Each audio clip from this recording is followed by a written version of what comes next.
For the high-level meeting in 2023 on UHC, I encourage UHC2030 and all its partners to use their voices and networks to call for coordinated investments in UHC and global pandemic preparedness.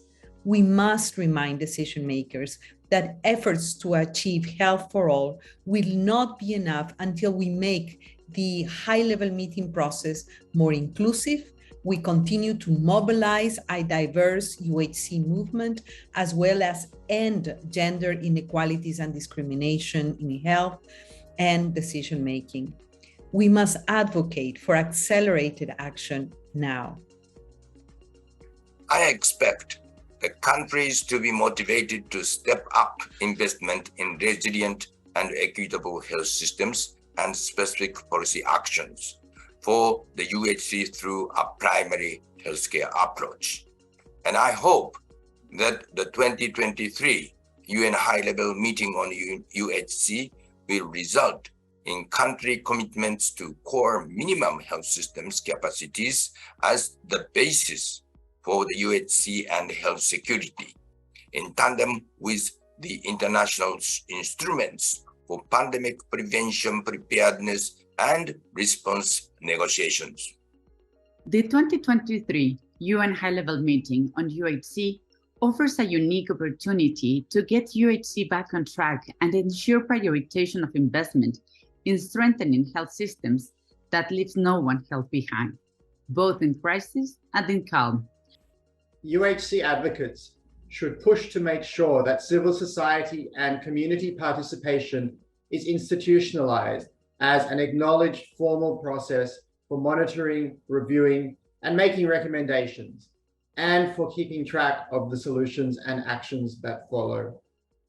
We also need to democratize the process so that all levels of political leadership, government, and other stakeholders listen to and act upon the expressed needs and priorities of the people they serve. The 2021 State of Universal Health Coverage Commitment Review showed that a large number of the barriers to universal health coverage faced by people and communities around the globe relate to challenges outside the health sector.